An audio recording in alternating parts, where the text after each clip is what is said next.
Hey there, I've been playing a new deck that's been alienating the few friends I still had left. I'm Keys and I've played too much Modern Blue-Black Mill.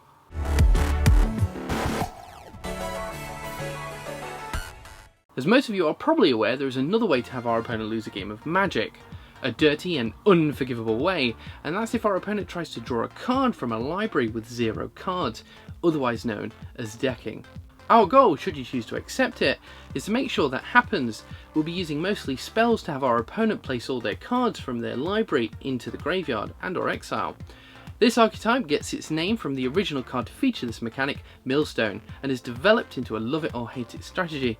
It makes occasional appearance in Standard and Modern, with Wizards creating new cards in it for almost every new set. I personally have one friend who enters maximum salt mode whenever he sees me playing it.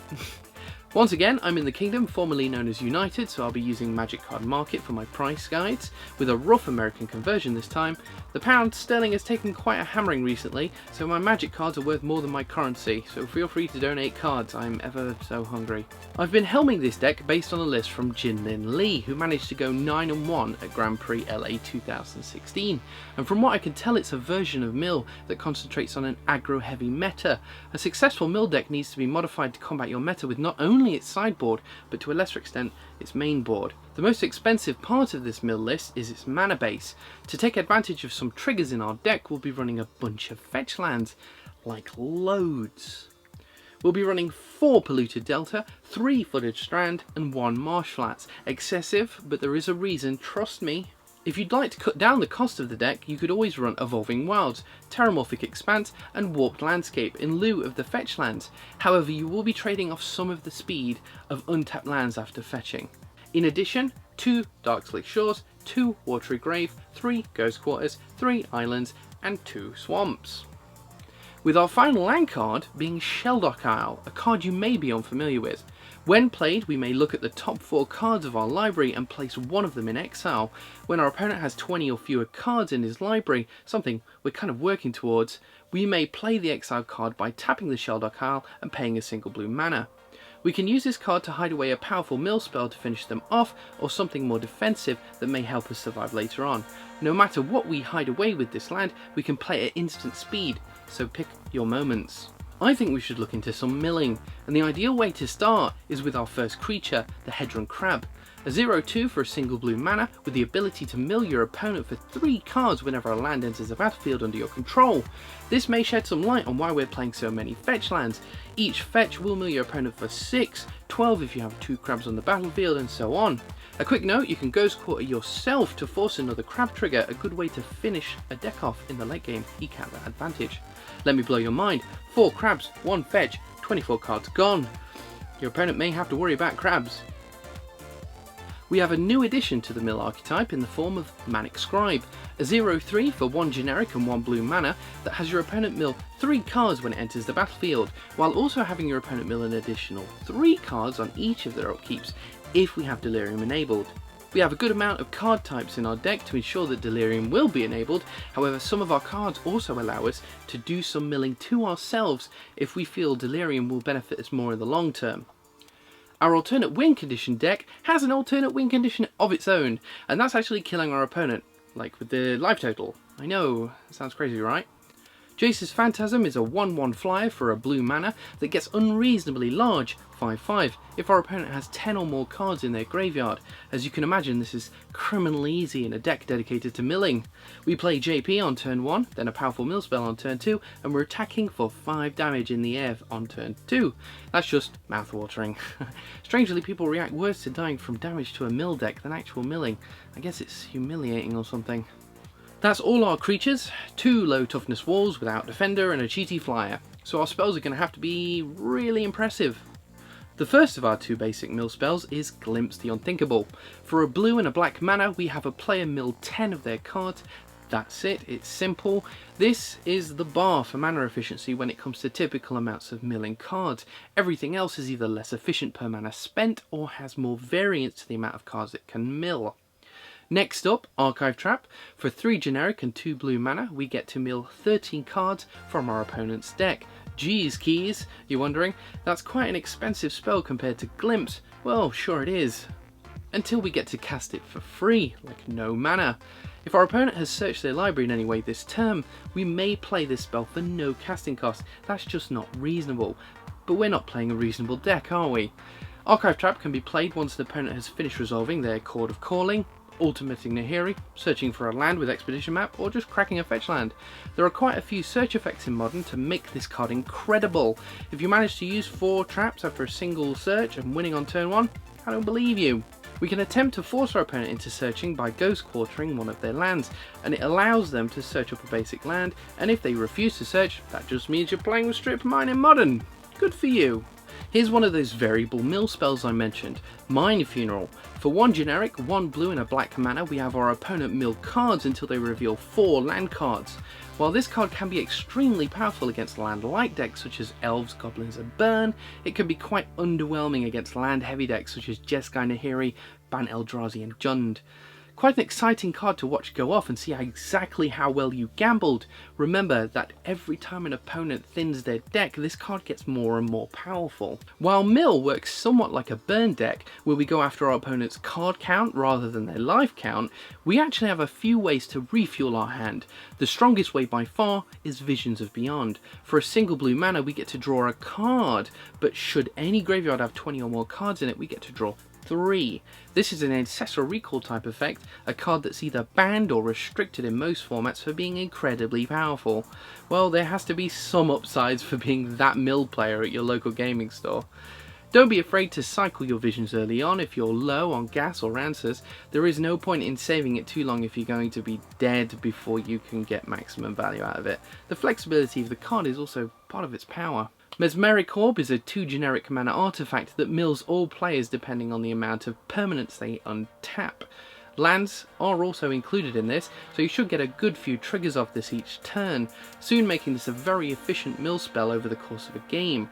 Try your best to play this as early as possible when you have a choice for more value, as this works to help enable your Delirium for Manic Scribe the longer it's out. While we're working on milling our opponent out as quickly as possible, we are a form of aggro deck.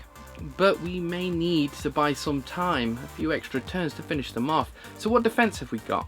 Well, the first line of defense is Ensnaring Bridge. For 3 generic mana we have an artifact that prevents creatures from attacking that have power greater than the amount of cards in our hand. Ideally we shouldn't have many cards in our hand. If we do, we're either doing it wrong or we're stuck with a lot of lands. Bridge stops death. Death is bad. There are a few ways around Bridge, such as pumping a creature after declaring attackers, but that shouldn't be too common. We'll look at our sideboard for anything like that. So you've milled a great deal of their deck. How do we use that in our favour? Crypt Incursion. For 2 generic and 1 black mana, we may exile all creatures from an opponent's graveyard and gain 3 life for each creature exiled this way. This is a fantastic way to bolster your life total to stay alive, those crucial extra few turns to finish off your opponent's library. While you'll usually want to use this to maximum life gaining effect, it also has some other uses. Does your opponent have a creature that is recurring from the graveyard, such as Kitchen Finks, or has Living End been cast, or is Emrakul shuffling back into their deck? Use Incursion in response to exile these creatures for good. Especially useful to deny that Melira combo player trying to gain infinite life, not that life is actually that relevant to us, but it's usually followed up with infinite damage after infinite scrying. And that's our deck. We have a limited amount of time and defences to mill our opponents, so play like an aggro deck. Get as much mill out of your mana, creatures and spells as possible. While your opponents will have less search targets in their library the more we mill, some decks will actually gain some advantage from cards in their graveyard, and our sideboard can combat that. The matchups we have to be worried about are graveyard abusing strategies such as Dredge and Living End, and to a lesser extent decks with cards like Snapcaster Mage, Colligan's Command and Delve cards like Tasigur, Gurmag Angler and Become Immense. Speaking of which, Infect is perhaps our worst matchup with a deck in this form. Our defensive cards aren't that relevant against them, and our milling helps them with Become Immense, so that will be one of the decks we need to think about if it appears in our meta. Should we be playing a deck that needs specific cards to win, you do well to strip those cards from your opponent's deck. As you're milling your opponent already, cards like Extirpate and Surgical Extraction will work wonders, preventing your opponent from assembling Tron or killing with Scapeshift. Remove their Valakuts and get even more efficient Mind Funerals for extra Shroty Robins. We can always use those too as extra ways to prevent graveyard shenanigans in response to something like Snapcaster, Unburial Rites or Colligan's Command. Favour extirpates if you're expecting counter spells. Some hyper-aggressive decks will most definitely stress you early on, so pop in an additional Crypt Incursion and some Profane Mementos. Some decks will gain us crazy amounts of life, such as Elves and Goblins, when milled with a Memento on the field, hopefully just enough to stem the bleeding. Burn, however, doesn't run that many creatures, and if it's present in your meta, we should consider something like Sun Droplet, perhaps in combination with Profane Mementos, as once you get past their initial push, we should be good to finish off the game. I mentioned earlier that Infect and some pump-based decks can be a real pain for us.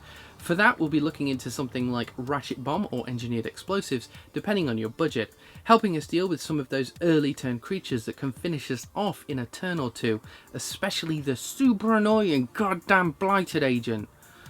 Should we play against white, be wary that your opponent may sideboard in Leyline of Sanctity. While this isn't the end of the world for our deck, it can be frustrating. Mill yourself a little bit, then delve to pay for Set Adrift, to put the enchantment on top of its owner's library, then ideally trigger or cast a mill effect to get rid of that threat for good. While Set Adrift is mostly for Leyline, they can essentially remove any threats. If you need more answers, follow this up with an Extirpate or Surgical Extraction targeting this threat, and you'll never have to worry about it again.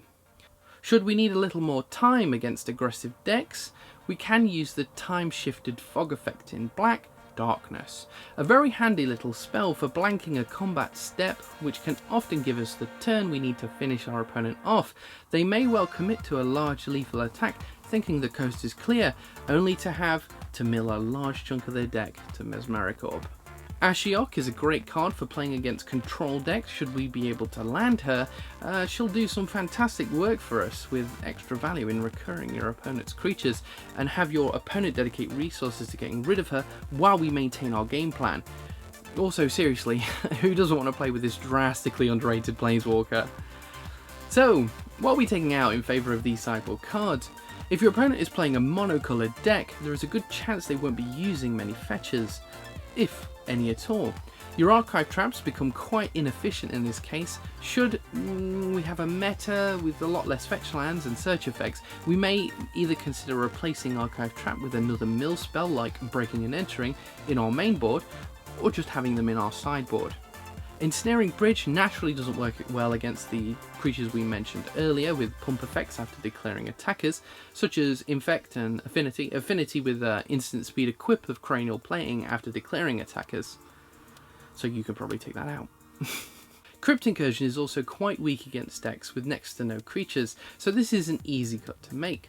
If you're playing against a deck that gains life, you may also consider taking out Jace's Phantasm, as it's not particularly easy for us to make a kill over the long term via life totals. In our starting hand, we're hoping for a good combination of mill spells, a creature and a few lands. As we're an aggro deck, consider mulliganing if you have a hand that is a bit land heavy or very slow. A strong 6 and a scry will always be better than a weak 7. As long as we eventually have access to a single black mana, either something in our hand or on the battlefield, consider searching out basics if we need the mana immediately, as our life total is a timer for us with our limited defences. Be careful with your life total when you can. Try to play out crabs and orbs as early as possible and play your Crypt Incursions as late as you can for the maximum benefit, except when playing against blue mana. We do not want to be blown out by a counterspell when the life gain would otherwise save us. I hope this video was enough to convince you that Modern Mill is worth a shot. Modern Mill doesn't appear that much in most metas, so if you're prepared you may well come away with quite a few wins and a few devastated opponents in your wake. I've been having incredible fun playing this deck over the last few weeks, so much so that I may keep it in my regular stable of decks. Try it, then let me know in the comments how exactly your experiences are with this deck. Enjoy yourself? Of course you did. Reward me with a like, a comment, a share or subscription, just about everything you could possibly give. I'm Keys, and I've played too much Modern Blue Black Mill.